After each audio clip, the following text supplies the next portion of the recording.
Assalamualaikum warahmatullahi wabarakatuh. Selamat pagi. Yang saya hormati Bapak Denny Saiful, Eskom MMSI, selaku penguji pada paparan resume jurnal internasional kali ini. Mohon izin memperkenalkan diri. Nama saya Fahmi Irfan, asal UPT dari Stasiun Klimatologi Muaro Jambi. Judul jurnal yang saya angkat pada resume jurnal atau resume KTI Internasional kali ini adalah Cloud Computing Based on Computational Characteristics for Disaster Monitoring yang ditulis oleh Quan Zhou, Guoqing Li, dan Wenyang Wu.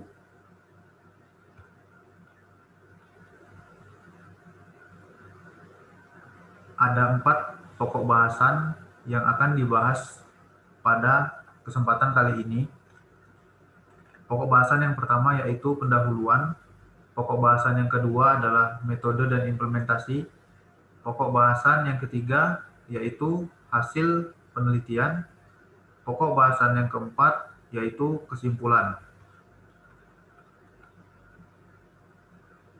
Informasi mengenai monitoring bencana sangat dibutuhkan oleh masyarakat, sehingga diperlukan suatu pemrosesan data yang efektif. Kita tahu bahwa Indonesia merupakan salah satu wilayah yang rentan terhadap gempa, sehingga dibutuhkan monitoring bencana yang efektif dan cepat, sehingga data yang dihasilkan dapat tersebar luas kepada masyarakat secara efektif dan efisien. Penelitian ini membahas mengenai sebuah metode pemrosesan data remote sensing atau data penginderaan jarak jauh seperti satelit maupun sensor-sensor yang dipasang pada jarak yang jauh yang memiliki performa tinggi berbasis cloud computing.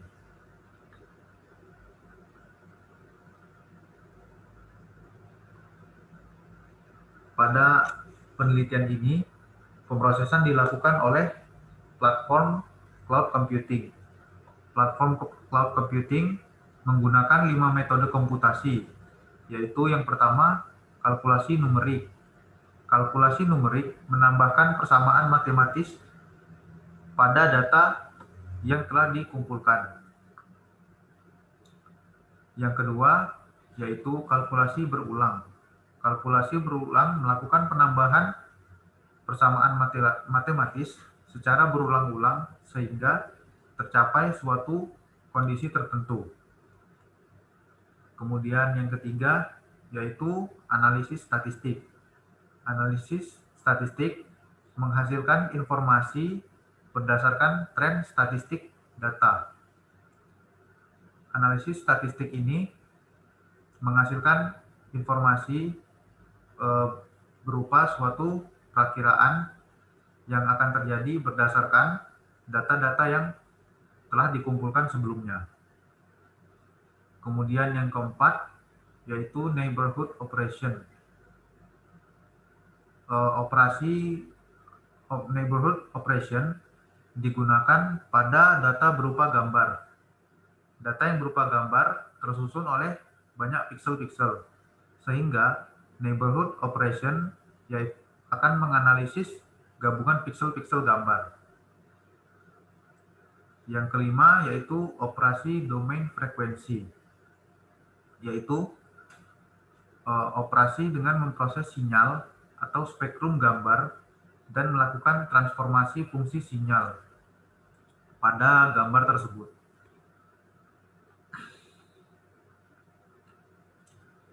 Berikut merupakan flowchart atau alur kerja sistem monitoring kekeringan.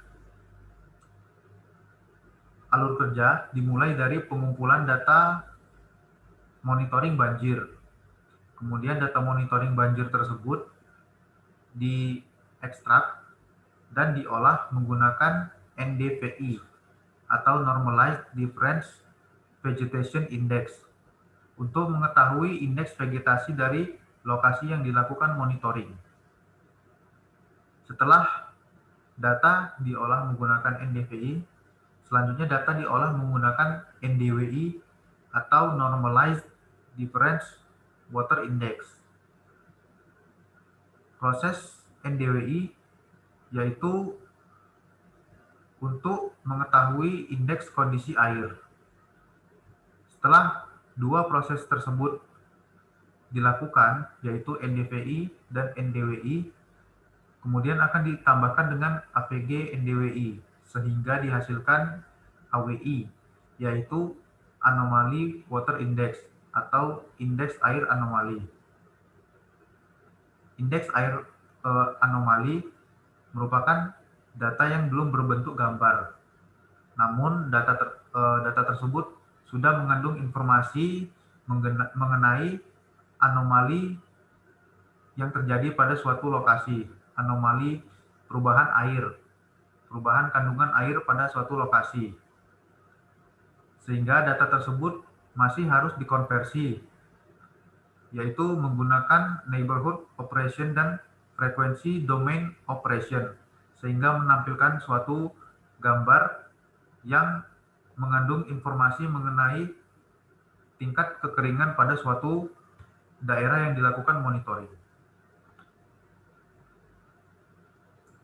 Hasil penelitian yang diperoleh yaitu proses komputasi data monitoring bencana menggunakan cloud computing terbukti lebih efektif dibandingkan dengan perangkat standalone.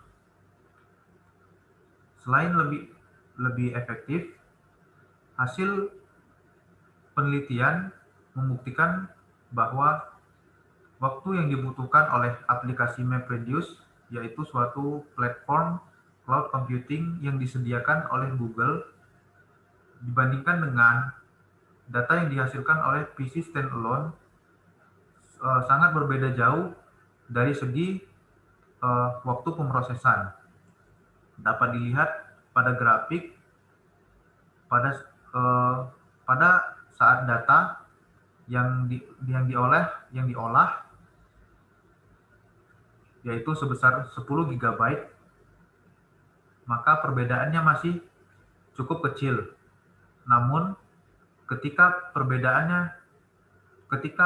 data menyentuh 700 GB, perbedaan pemrosesan waktu antara cloud dengan PC standalone sangat berbeda jauh, sehingga dapat disimpulkan bahwa semakin besar data yang diolah, maka semakin jauh pula perbedaan pengolahan waktu antara cloud computing dan PC standalone. Kesimpulan yang dapat diambil dari penelitian ini yaitu pemrosesan data kebencanaan menggunakan cloud computing sangat efektif dan merupakan solusi untuk menghasilkan data secara cepat. Selain pemrosesan data yang lebih efektif, cloud computing juga menyediakan platform yang mudah digunakan oleh user. Salah satu contohnya yaitu aplikasi MapReduce yang digunakan pada penelitian ini. Sekian paparan dari saya. Lebih dan kurangnya mohon maaf. Terima kasih atas perhatian dan kerjasamanya. Wassalamualaikum warahmatullahi wabarakatuh.